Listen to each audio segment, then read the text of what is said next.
speaking to you from beautiful Philadelphia. There are things I've heard over and over again, advice about how to become a better writer. As an example, show not tell. One of these pieces of advice is to be a better writer, be a reader. And it's great advice. And equally important is to be a better fiction writer, be on a path of discovery, have an attitude of wanting to discover more. And it does not need to be directly related to what you're writing. It can... For me, I'm not a science fiction writer. I'm an alternate reality. My style of fiction is alternate reality, but I love science. They are personal discoveries because I find out this information for the first time, even though they are discoveries made through science. And even though I don't go and write science fiction after learning these things, they still inspire me and inform my artwork. Yesterday, I was listening to a podcast, Stuff to Blow Your Mind, an episode of Stuff to Blow Your Mind, and they were talking about these animals. They could be single cells or very small number of celled animals who, when dehydrated, freeze, and they can stay that way. There are estimates that they can stay that way for thousands of years, and their aging process even freezes, and when you just add water, they come back to life again, not having aged 1 minute from where they were at in their lifespan when they were dehydrated.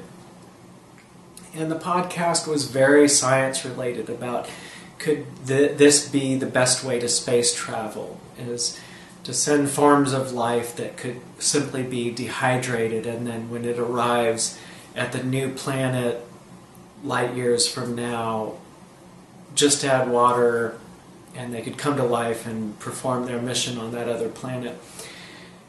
And all very scientific. Does not directly relate to the kind of writing I do. Then I went on through my day, and all of a sudden my main character, Lily, my main protagonist, I see her in the Lost Lands. This is after she's become a dragon, even though she's still in human form.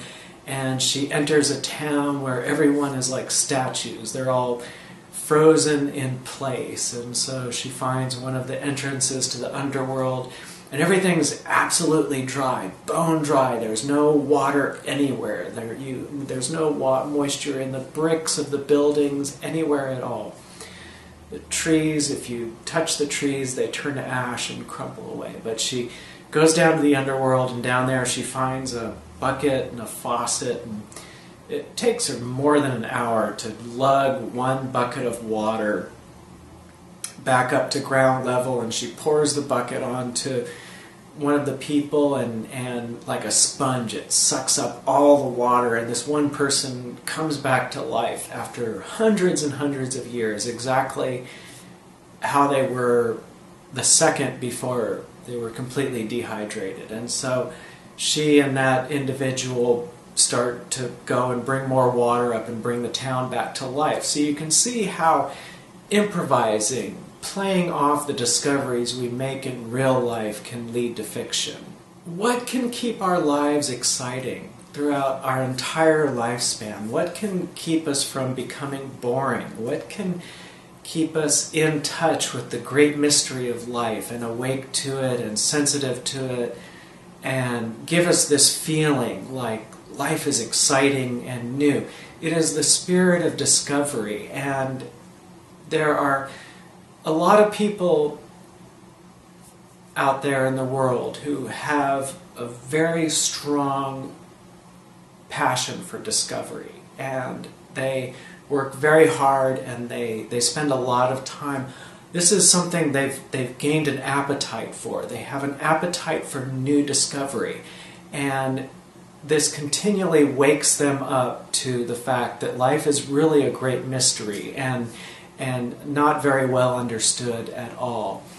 For the artist, the way that an artist handles mystery is we improvise off of it. We're not so concerned with getting to the facts and getting things right, even though we are just as sincere about getting in touch with the great mystery of life. The way we know it is through playing off of it. We take an idea, and this could be a cultural discovery, this could be a current event discovery, this could be a discovery that we make through paying attention to the people around us instead of just living with people and really having an appetite for understanding what it's like to be other people that are around us. And through that we make discoveries about the human condition. And you know, a psychologist may want to become very accurate in their appetite for discovering the human condition. But an artist might have a poetic bent on it, or turn it into these stories where they have these crazy adventures that exaggerate all the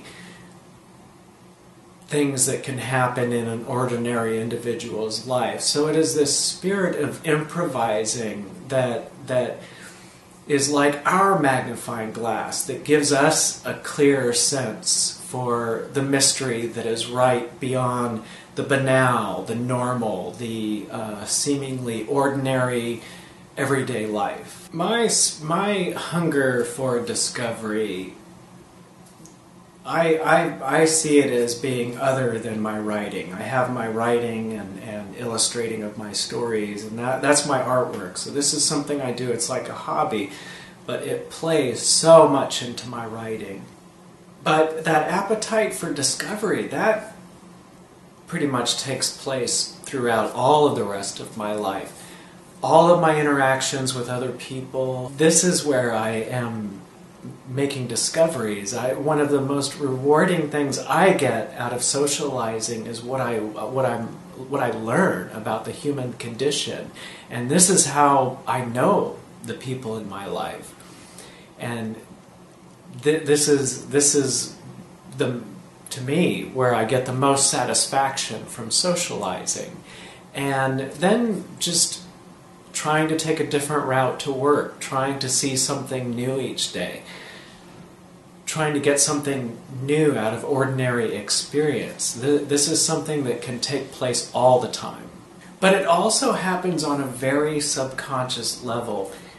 Really, what we are like video cameras left running all the time, whether we know it or not. And we don't realize this until we start doing art.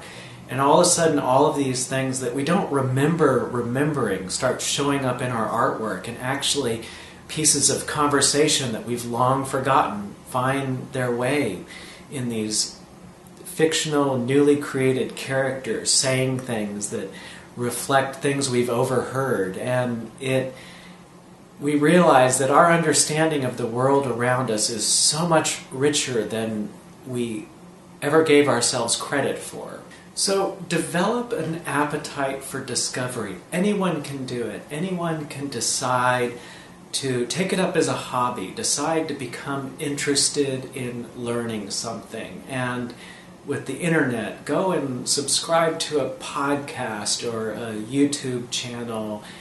Even mine is not a bad idea. That would help you learn something new about nanotechnology. Even if you write about the drama that takes place with campers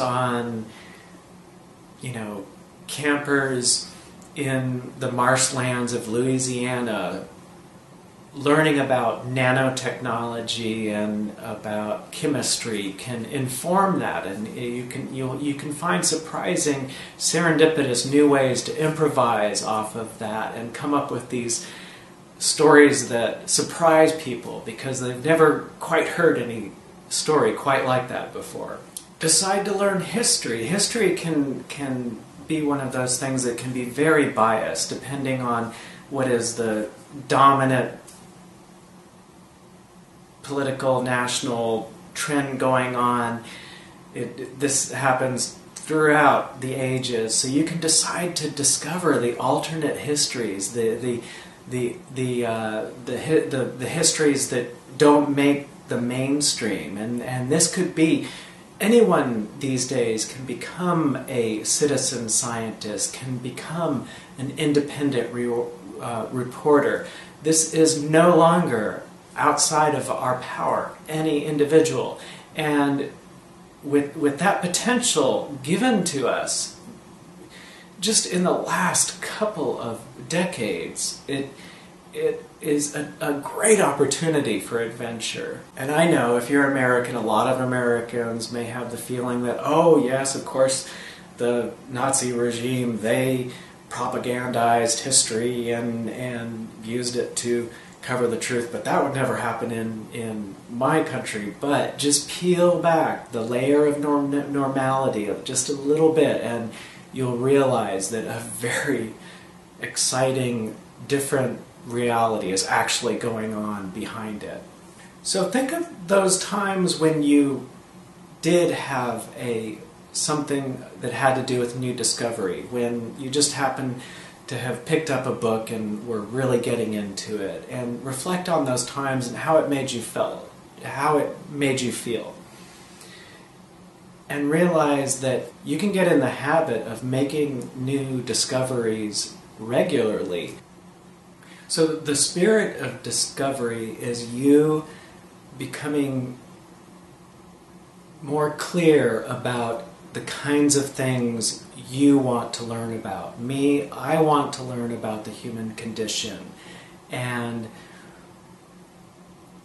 I really like looking into the sciences, from neurology to nanotech, because I want to get in touch with the great mystery. Developing an appetite for discovery is as simple as wanting to learn something more about something you know, or learn things you don't know, and understanding the reality you live in a little bit more, and enriching your understanding of reality. So for the artist, part 2 is to learn to improvise off the discoveries we make. As a writing exercise, one thing you could do is you could have a 5-minute brainstorm each morning where you improvise off some information. So go to your news website, read something new, listen to a podcast, watch a video where you get a new fact, and then brainstorm off of it and try to put a new angle on it. It could be a totally fantastic, crazy new angle on that new bit of information. But while you're writing, keep in mind that what you are doing is improvising. The spirit of improvising is very much off the cuff. It's very much hit the ground running. It's where if we end up making a mess, that's great. It's about making wild associations, putting two things together that have never been put together before. It's about making mistakes. It's about, at the last minute, changing things around to make things that aren't exactly working together all of a sudden start to work together in strange new ways. And also, we can learn a lot about how children are creative. I think any artist, it's a good idea to have a very strong sense of how we created when we were children. When children create, okay, let's say that when you were a child, you went to a parade for the first time. And what did you do? When you got home, you wanted to make your own parade, so you drew these pictures, and it probably was a lot better than the actual parade. It's much more fantastical, imaginative, and as a child, all you were trying to do was you saw something and you wanted it, you saw a stagecoach. You wanted one of your own, so you made your own. Except this one serendipitously brought in all these new elements that were never in the first one.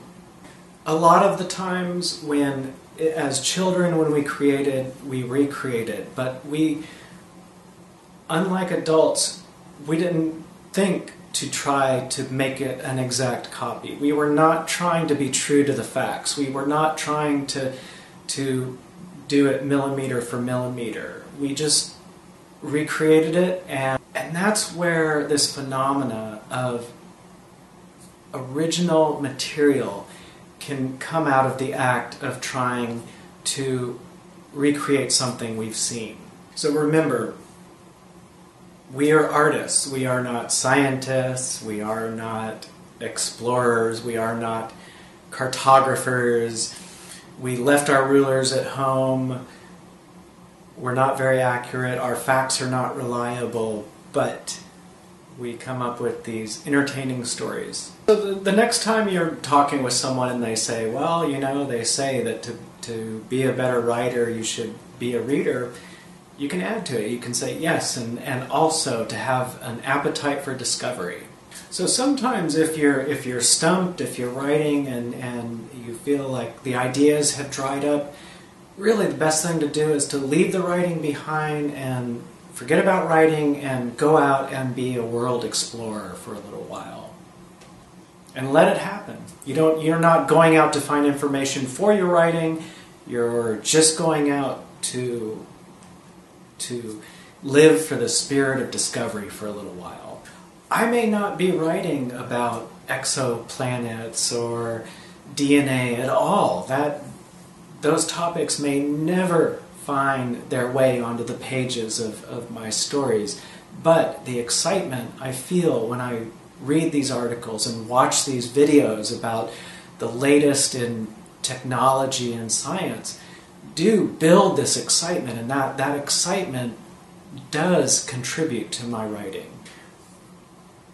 So we can check out books and get on the internet and study and to develop our appetite for discovery, but we can bring that appetite into our regular day-to-day lives. The most ordinary situation could be a place to find out something new about how people work and how people interact. Still, to this day, one of the most difficult breakups I ever went through is one of the best things that happened to my artwork, and it informs my artwork in so many helpful ways, years and years after the actual experience. So talk to me and the other viewers. Leave a comment. What are your appetites for discovery? What are your sources? Where do you find out about the latest news, the latest peeks into the great mystery? As always, I greatly appreciate you watching my videos. If you want to get me back, hit the like button, subscribe, comment, and tell a friend. And also, please go check out my bizarre alternate reality fiction at solomation.com. I'm putting it up in episodes free to watch about the adventures and misadventures of my protagonist, Lily. I hope you go check them out. I hope you make some amazing, startling discoveries in the next few days. I hope your writing and art go very well, and have a good day.